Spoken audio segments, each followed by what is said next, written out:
In a small village along the Nile River, there lived a young girl named Nyoka Naoka.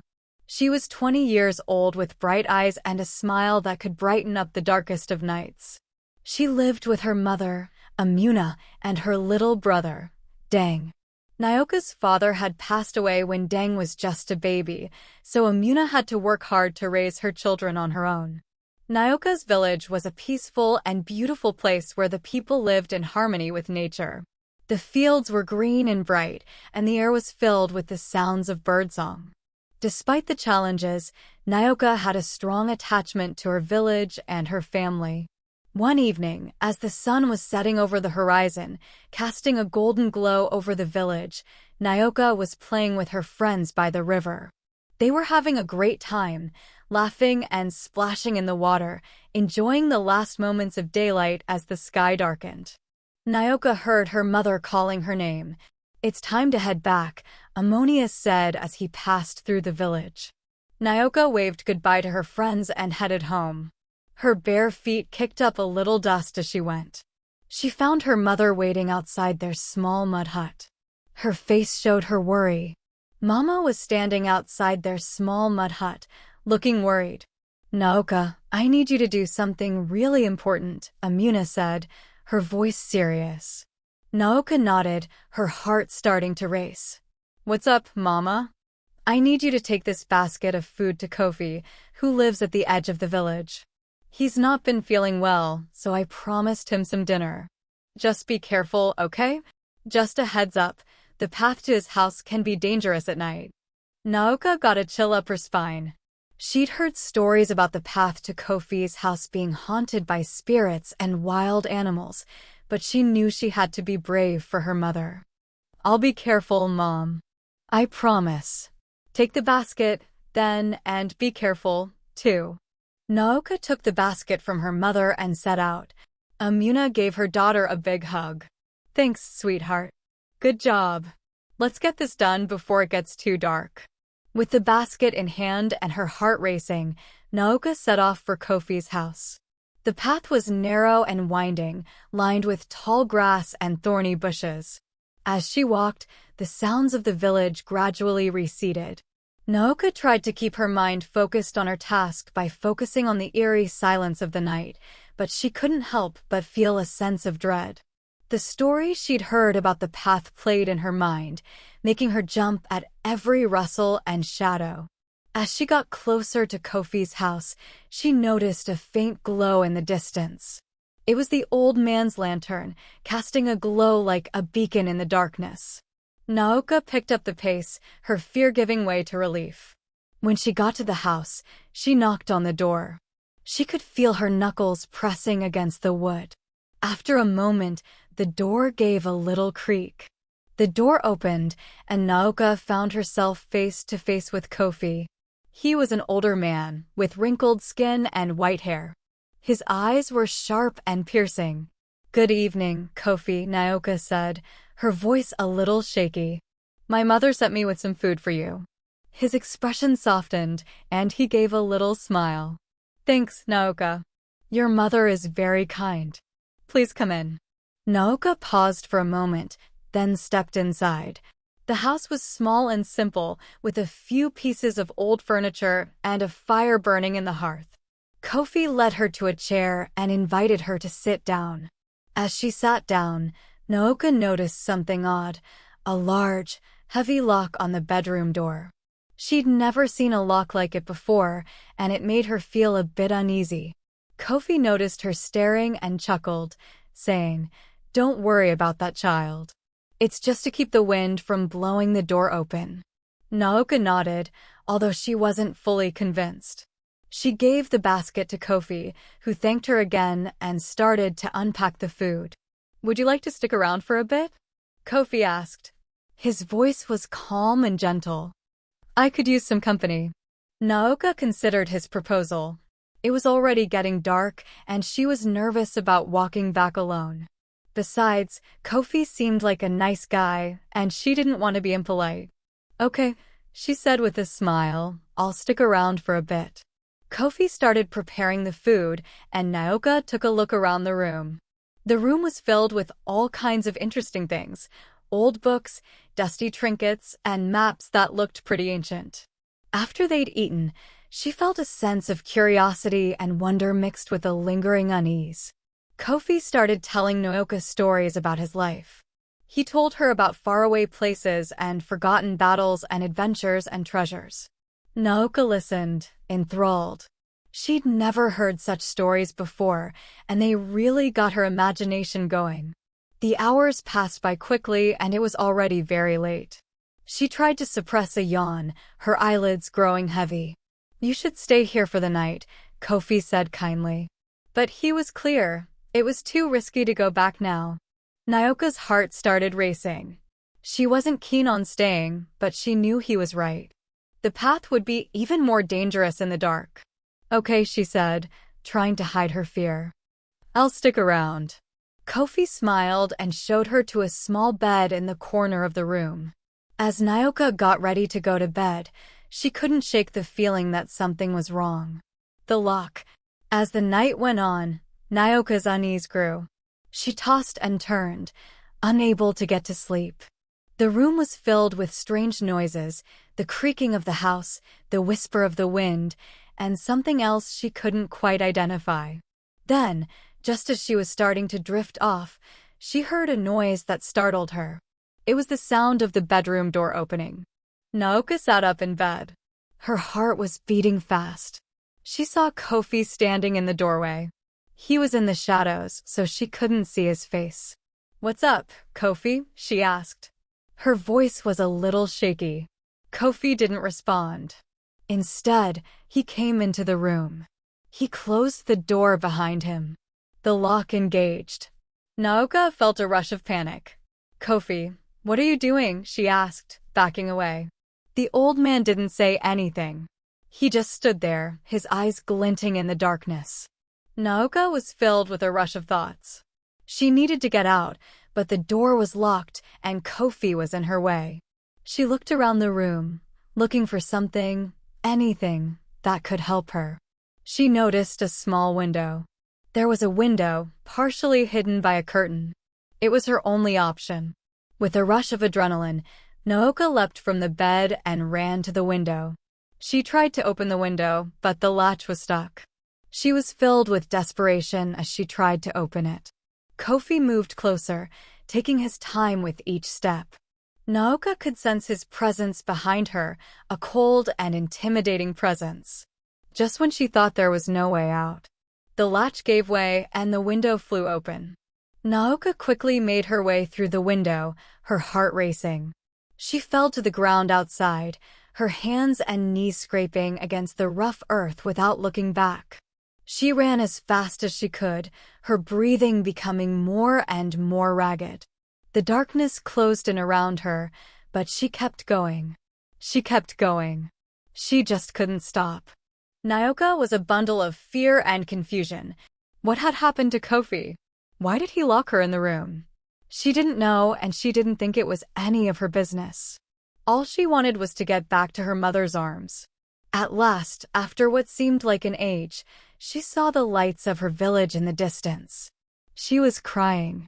Her face was pale, and she was trembling as she made her way towards them. When she got home, she threw open the door and started crying uncontrollably. Amuna and Dang hurried to her side, their faces showing concern. "Naoka, what's going on?" Amuna asked, her voice trembling. Naoka tried to speak, but she was too upset to say anything. She held on to her mother. She was trembling with fear. "It's okay, my child," Amuna said, giving her a reassuring hug. "You're safe now." As Naoka cried in her mother's arms, she couldn't shake the feeling that something was wrong. She had no idea what had happened to Kofi, but one thing was for sure: she would never forget the night the old man wouldn't let her out of the bedroom. As time passed, Naoka found herself constantly reliving that night, which had become a real nightmare for her. She couldn't get any sleep, eat, or stop thinking about Kofi. Her mother and brother tried to reassure her, but she was still quite worried. One evening, as the sun was setting over the village, Amuna sat down with Naoka. Her face showed her worry. Naoka, I need to know what happened that night. Amuna, you haven't mentioned it. I can see it's really affecting you, Naoka. You've tried to push the memories away, but you can't hide from them forever. With a tremor in her voice, she began to recount the events of that night. She said, I went to Kofi's house, just like you asked. He was pretty nice at first. I had dinner with him, and he told me a few stories, but then he locked me in the bedroom. Ammonius was taken aback. Why did he lock you in the bedroom? Naoka shook her head and tears streamed down her cheeks. I'm not sure, Mama. He didn't say anything. He just stood there, looking at me. I was really scared. Amuna gave Naoka a hug. Oh, my poor child. I'm really sorry. I really shouldn't have sent you there. Naoka held on to her mother, feeling a mix of relief and sadness. She'd kept the fear bottled up for too long, and it was finally spilling out. We need to find out what happened to Kofi, Amuna said firmly. We can't just let this go unanswered. The next morning, Amuna and Naoka went to see the village elder, who was a wise woman. They told her everything that had happened, and Lu listened closely, her brow furrowed in concern. This is a real concern, she said in a serious tone. Kofi has always been a good man, but something must have changed. We need to find out what happened. Lu got a group of villagers together, and they all went to Kofi's house. Naoka stuck close to her. Her mother's heart was racing with a mix of fear and curiosity. When they arrived at the house, it was really quiet. The door was ajar, and the inside looked untouched since Naoka had left. The villagers called out Kofi's name, but there was no answer.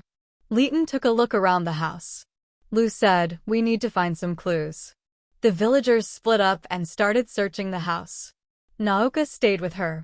As they moved from room to room, Naoka's mother felt a sense of dread. They found the lock that had trapped Naoka in the bedroom.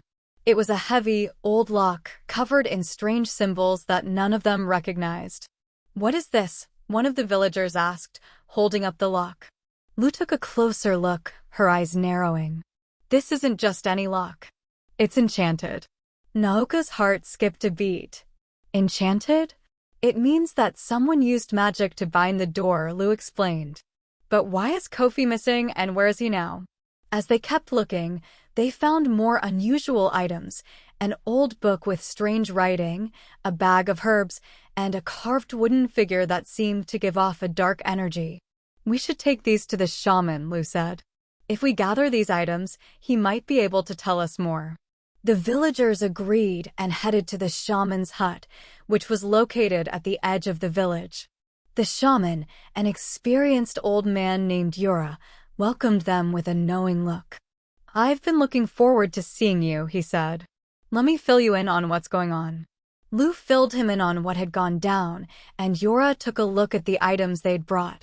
He muttered a few words and waved his hands over them. He closed his eyes and concentrated. This is dark magic, Yura said at last. My guess is that Kofi was trying to protect something or someone.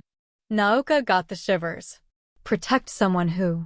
Yura's eyes met hers, and she saw a hint of sadness in them. I'm not sure, but whatever it is, it's strong. The villagers exchanged worried glances. They didn't have a lot of knowledge about dark magic, but they knew it was dangerous. We need to find Kofi, Yura said firmly. He's in the know. Kofi was nowhere to be found. The days turned into weeks, and there was still no sign of the old man. The villagers kept looking for him, but it was as if he had disappeared without a trace. One night, Naoka was in bed when she heard a soft whisper. At first, she thought it was just the wind, but then she realized it was someone calling her name. She sat up, her heart racing, and saw a faint glow coming from the window. She got out of bed and went to the window, her hands shaking a little. Outside in the moonlight, she saw someone. Kofinyoka stood at the edge of the village, her breath catching in her throat. She was tempted to scream or call for her mother, but something held her back. She felt a strange attraction drawing her towards the old man. She left the house and went over to Kofi. She noticed that he looked different. His eyes weren't as sharp and piercing as they once were. They were filled with sadness as he said softly, his voice trembling, "I'm so sorry, Nyoka." "What happened? Can you tell me why I was locked in the bedroom?" Kofi asked, looking a bit down. "I was trying to look out for you. There's a bit of a dark cloud hanging over this village. It's a curse that I've been trying to keep at bay, but I couldn't." "The magic took over," Nyoka said, her eyes widening in shock. "What curse?" Kofi asked. Up at the moon, he looked sad. "A long time ago, this village was visited by a powerful spirit. It brought sickness and death, and the people lived in fear. I used my magic to trap the spirit in a wooden figure and kept it hidden in my house. But the magic was too strong. It started to corrupt." Nyoka got a chill up her spine. "The wooden figure was the one we found in your house." Kofi gave a nod. "Yes, I tried to keep it locked away, but it found a way out. I didn't mean to hurt you and Nori. I was just trying to keep you safe from the spirit." Nyoka's eyes filled with tears. "What's the next step?" Kofi reached out and took her hand. His grip was surprisingly strong. "We need to get rid of the figure. It's the only way to lift the curse." Nyoka gave a nod. She felt a surge of determination. "Let's do this together." They went back to Kofi's house. The villagers were surprised to see Kofi, but Nyoka filled them in on what had happened. Yura and Leo agreed that the figure needed to be destroyed, and they got together to plan a ritual to banish the spirit once and for all. As the villagers got together around a bonfire, Yura started chanting in a deep, strong voice. They put the figure in the flames, and a dark smoke started to rise. From it, Nyoka watched her heart pound as it twisted and writhed like a living thing. The smoke took on a shape that looked like a twisted, angry face. She could feel the malevolent energy radiating from it, so she grasped Kofi's hand firmly. But the shaman's chants grew louder, and the fire burned brighter. The smoke started to disperse, and the angry face disappeared into the night. At last, with a final, anguished cry, it vanished. The spirit was gone, and the villagers were relieved. The villagers were relieved and happy to see the curse broken and their village safe once more. Kofi smiled, feeling a weight lift off his shoulders. "Thanks, Nyoka. You're a brave person." Nyoka gave the old man a hug and felt a sense of peace for the first time in weeks. The darkness had been banished, and the village could finally start to heal. As time went on, things went back to normal. The village was back to normal. The fields were green and thriving, and the air was filled with the sounds of birds singing and children at play. Nyoka felt happy and content, knowing that the darkness had been vanquished. She'd never forget that night the old man wouldn't let her out of the bedroom. It had been a night of fear and uncertainty, but it had also been a night of. Nyoka had learned that even in tough times, there's always a way forward. She had faced her fears and overcome them, and she knew she could handle whatever challenges came her way.